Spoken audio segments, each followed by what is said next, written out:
Alright guys, with all Russell here, today I'm going to be reviewing NXT Takeover 25. I apologise for this review being a bit late. I've got my buddy Seamus right here.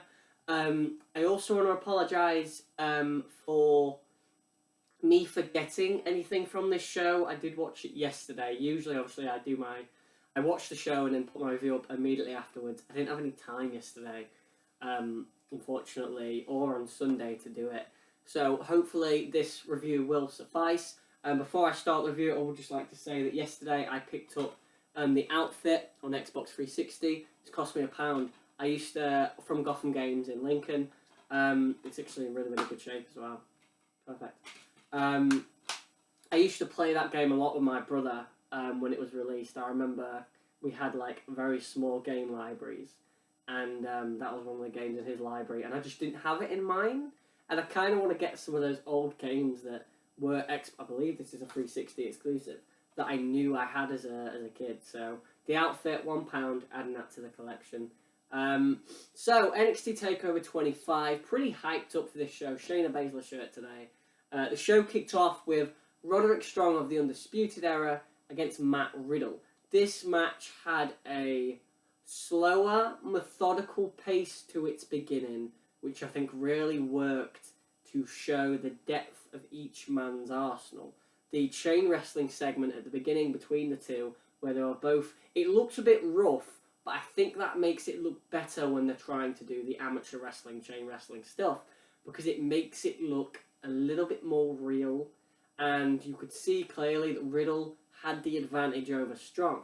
But eventually, Strong would take control of Riddle and work over the back. He hit an Olympic slam. He hit a like Uranagi into a backbreaker. But eventually Riddle would come back with several big moves, big knee strikes, and big like pump kicks and head kicks and those sort of things. And Riddle would hit some yes kicks at one point.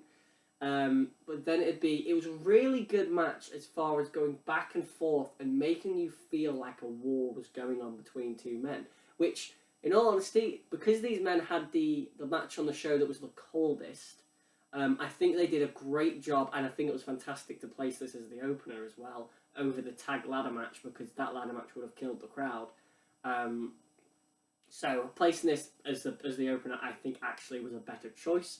The crowd loved both men. Undisputed bro chant, let's go bro chants. Riddle at one point, I'll get to that in a sec. But Riddle kept going for the bro mission. Roderick Strong kept escaping it. Again, I've got a cold, guys. I apologise. Strong kept escaping the bro mission. At one point, Strong like pump kicked Riddle, and he like ended up in the ropes. And Strong like rebounded off each rope and gave him a forearm, gave him a forearm, picked him up, belly to back facebuster. Riddle kicked out at 2. Riddle would hit a knee strike, a deadlift powerbomb, another knee strike that they're now calling the Final Flash. I don't know if that's what it was called on the indies. Kick out by Strong at 2. He went up for the floating bro. Strong got the knees up. That looked lovely. Strong, I can't remember, I think he went for end of heartache, but Riddle countered it into the bro mission. He had the bro mission locked in. He was giving him the elbows, but what happened is Strong escaped it. Riddle flipped him up into a tombstone position, locked his arm round the leg like it's a neutralizer. It was essentially an inverted neutralizer, and then gave him like a inverted neutralizer Styles Clash. Fell forwards, planted him on the mat, hooked the leg. 1, 2, 3. Matt Riddle beats Roderick Strong in a great opener at NXT Takeover 25. I'm going to give this match 4.25 stars. I think this is probably Roderick Strong's best singles match in the company. And I think Matt Riddle, I would probably go with the Velveteen Dream match just slightly over this one. But still, great match. Really good way to kick off the show. Really good pacing and a really good action in that match. As far as action goes in a match, that match was probably second or third from the top on this show. Second match upon the show was the Fatal 4-Way Tag Team Ladder match for the vacant NXT Tag Team titles. You had the Street Profits, Montez Ford and Angelo Dawkins in their first ever takeover. You had the Forgotten Sons, Wesley Blake and Steve Cutler. You had the Danny Burch and Oney Lorcan, who still don't have a tag team name. And you had, of course, the Undisputed Era represented by Bobby Fish and Kyle O'Reilly. This match, to me, was good. As I said, not placing it first, because I thought this would have killed the crowd if it had gone on first, and the second and third matches would have been hurt. Placing it here was fine, because the match after this was the Velveteen Dream Tyler Breeze match, which the crowd were going to be into anyway because of Breeze's return, and because everyone loves the Velveteen Dream. This match was carnage. Like, it's very hard to keep these matches, these 8-man ladder matches, concise, and to not make the match look rough and rugged. And I think they achieved this with some teams, to be fair, like the Forgotten Sons, who, in all honesty, I think bring nothing to the table in NXT. I think Cutler and Blake are very boring wrestlers. I think they look identical, and there's nothing that separates them. Whereas every other team in this matchup, each individual member of the team was a character and was a personality.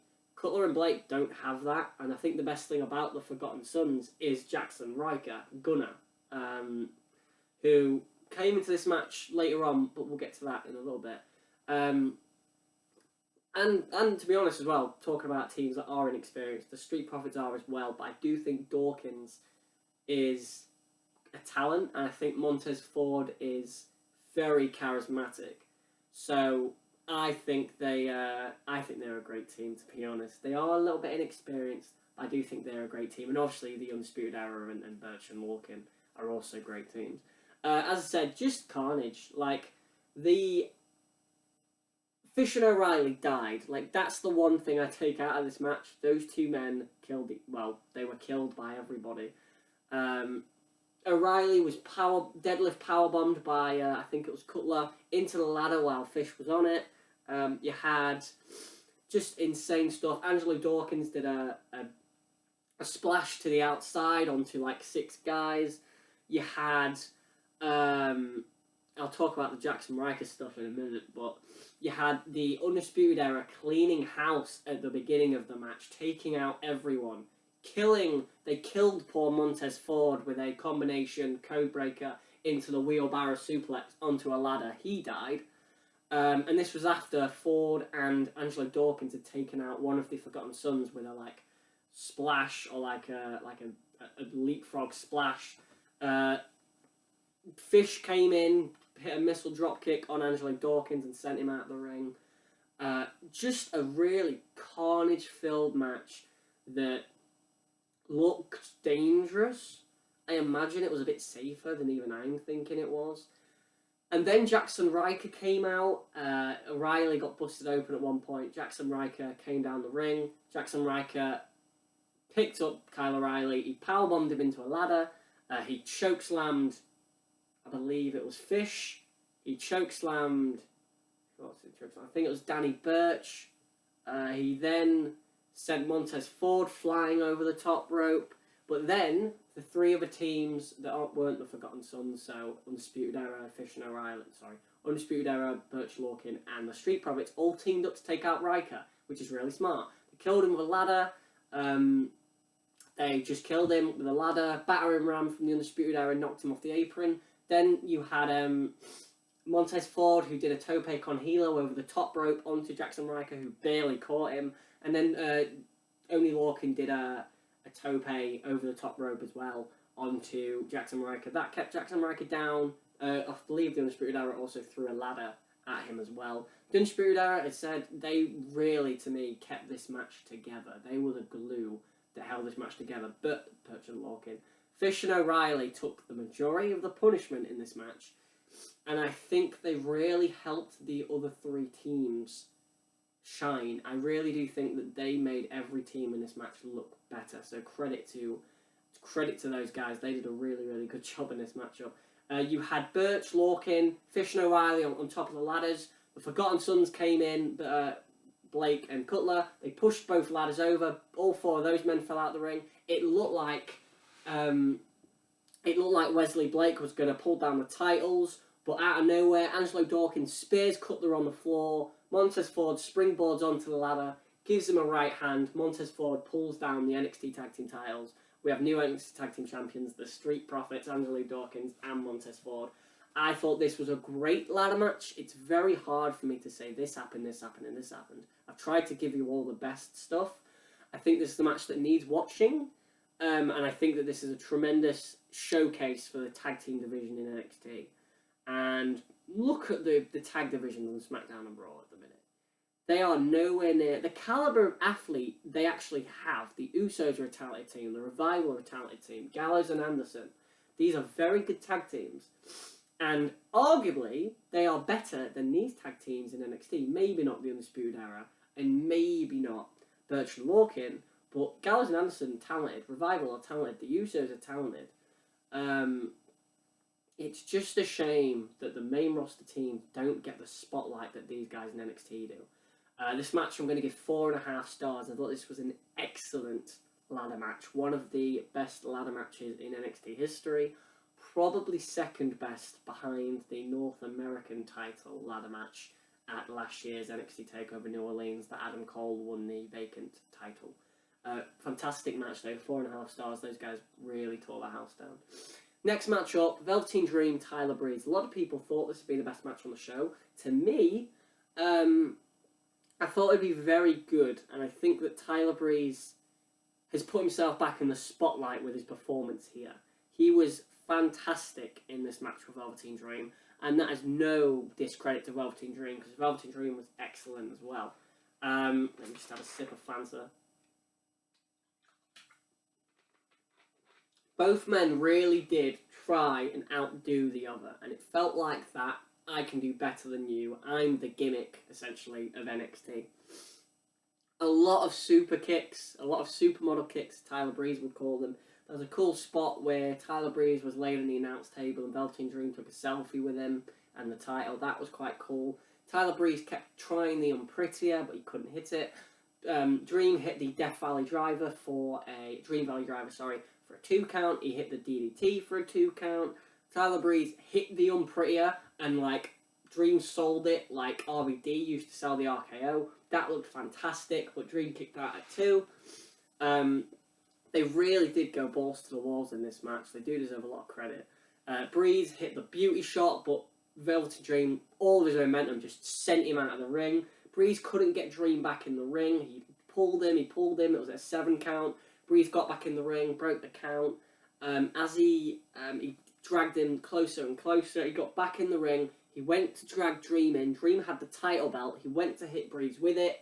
Breeze grabbed it out of his hands and gave it to the referee, but that distracted him. He turned round, was hit with another Death Valley Driver, hit with a Purple Rainmaker. 1, 2, 3. Velveteen Dream wins and retains his North American title. Velveteen Dream is a prodigy. He is 23 years old. He is having some excellent matches that will one day make a really nice compilation DVD. I don't think this was as good as his match with Riddle, and I don't think this was as good, well, it wasn't as good as his match with Ciampa at War Games, but this was still a very, very good matchup. I would say great matchup. I'm going to give it 4 stars. Really great stuff from these two guys. After the matchup, we had Breeze actually took a selfie with Velveteen Dream. That's like the handshake. That's the show of respect between those two characters, which is really nice. Velveteen Dream was showman-y. And I think the thing with Velveteen Dream is you can have this gimmick as a tweener. People will love him regardless because he is so charismatic. He's 23. I wouldn't say he's the best wrestler on the brand. I think there's too many high-quality athletes. Gargano, Cole, Matt Riddle, Donovan Dijak. Dominic Dijakovic, as they're calling him. Keith Lee, is such a talented NXT roster that guys like Keith Lee and Dominic Dijakovic and Kushida and Cassius Ohno and Punishment Martinez, which we'll get to in a second, aren't on this takeover, which is a tremendous credit to NXT. They can have fantastic pay-per-views like this one without some of those really high-caliber stars. 4 stars, though, to these guys. A great matchup. The weakest on the show so far, but 4 stars. You can't really complain. After this matchup, we had a trailer for Damian Priest, which apparently is going to be Punishment Martinez. Now, I haven't seen Punishment Martinez since Ring of Honor, where he lost the TV title to Jeff Cobb in the squash match. So I don't know how well Punishment Martinez is going to do in NXT, because the talent pool is so high, to the point where, as I said, Keith Lee, Dominic Dijakovic, I hope that he isn't kind of left by the wayside. But it's very tough to get over in NXT because of the caliber of talent. It's not tough to get over, pardon me, I don't think that's what I mean. I mean it's very tough to be pushed as a big deal when they have so many other guys that deserve to be that big deal. To me, Punishment Martinez is excellent. I do really like him, but is he as good as Keith Lee or Dominic Dijakovic, or Kushida? To me, probably not. But he's still a very talented guy, and I imagine we'll see a lot of him because he's quite big. Next match up was the women's match, and I think this was the weakest match on the show. Definitely not a bad match, because NXT women's matches are never bad, but by this point in the show, it's just before the main event, and it's just after 3 other matches usually, and the crowd are a little bit quieter for the women's title match. I don't think it's any of the women's fault. Shayna Baszler has been in a lot of these now, and I think the quality of them has gone down because the quality of the main event has gone up, and I think the quality of the previous matches have gone up. But I do think this was still a very good match. It was, of course, Shayna Baszler against Io Shirai, and Io Shirai was... I think this is the match I remember the least about, and it was actually the shortest match. Shayna Baszler did the arm stamp very early on, and Io Shirai sold the arm excellently. But as far as anything else I really remember, I don't remember a lot outside of Jessamine Duke and Schaefer coming down and Candice LeRae destroying them with a kendo stick. My arm hurt for some reason. Io Shirai went for the moonsault and landed on her feet, which is really impressive considering the angle of the moonsault.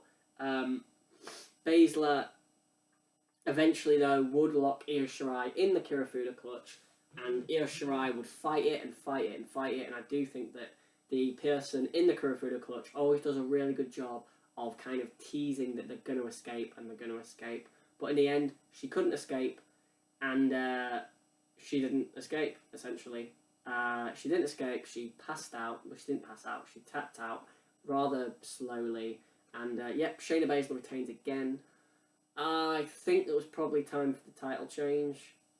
Shayna Baszler is beating everyone in the division now, and Io Shirai was the last one that I thought was going to beat her, because who else is there? Candice LeRae is the one I thought, but it seems like they might be going for a Horsewomen versus NXT Women kind of match in an Extreme Rules environment or something like that, given the fact that after the matchup, Io Shirai went to town on Baszler with the kendo stick. She gave her some horrible marks, and then did a moonsault, and then did another moonsault with the steel chair. So, cool stuff from Io Shirai. The crowd chanted, "You deserve it" at Baszler afterwards, which was a nice little funny touch.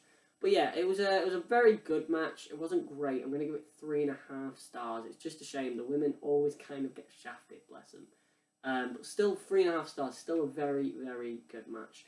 And that led us into the main event, Johnny Gargano versus Adam Cole for the NXT Championship.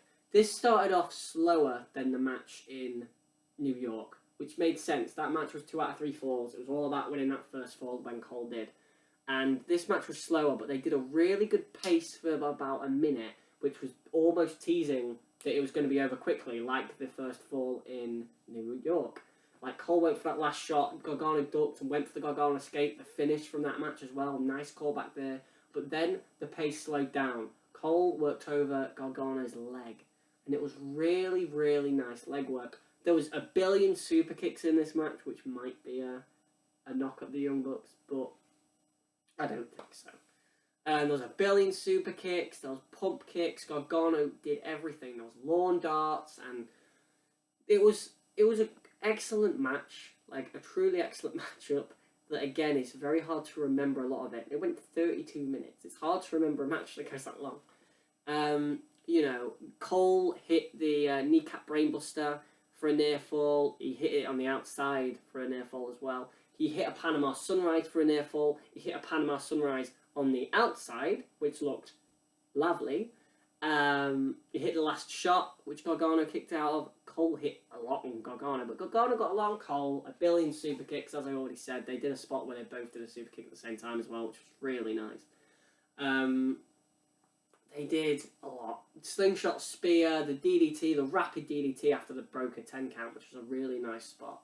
And these are big moves as well that he was hitting on Cole, so it wasn't just everything was on Gargano.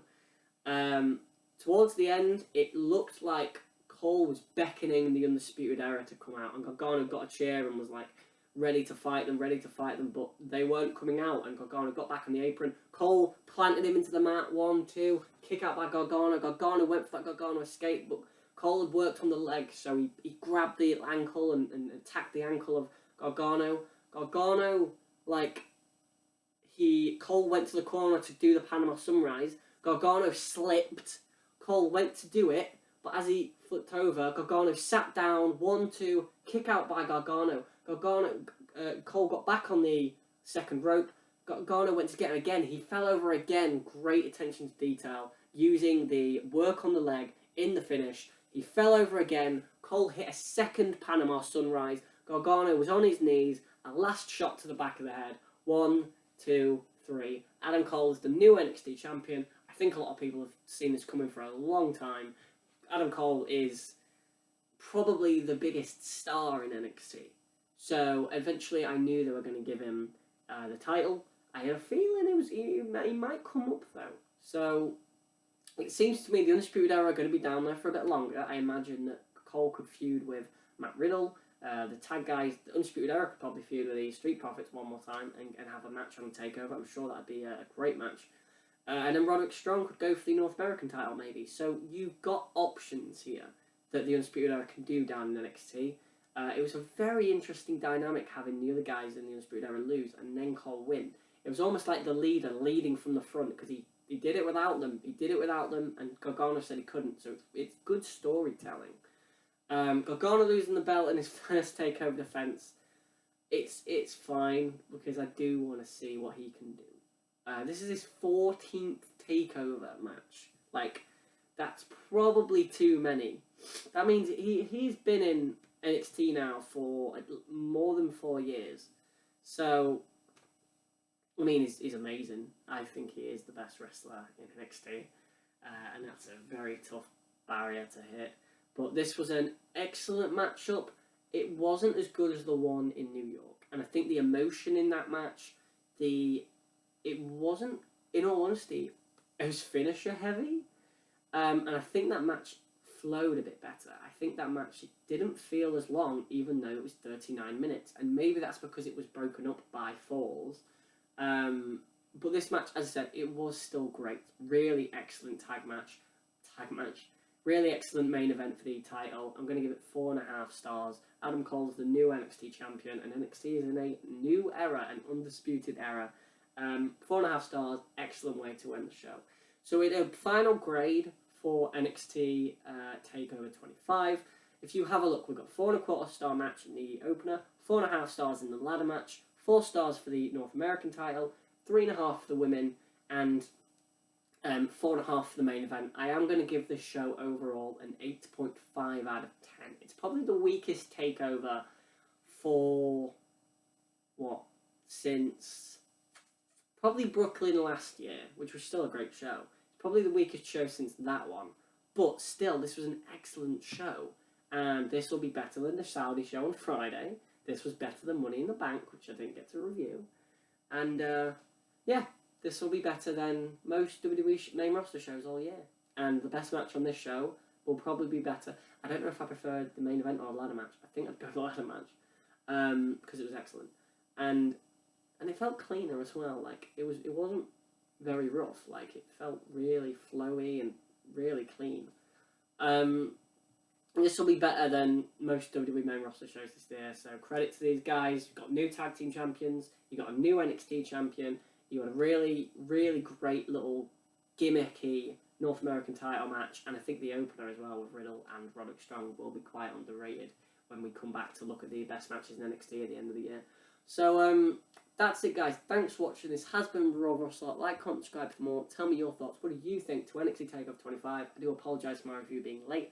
What was your favourite match on the show? Did you enjoy Adam Cole finally winning the NXT title? What did you think to the Dream versus Tyler Breeze match? What did you think to the women's match? Do you think the problem with the women's matches is the fact that the positioning on the card? What did you think to the ladder match? What did you think to our new tag team champions, the Street Profits? And what did you think to the opener between Roderick Strong and Matt Riddle? Thanks for watching, guys. This has been Revolver Rosler.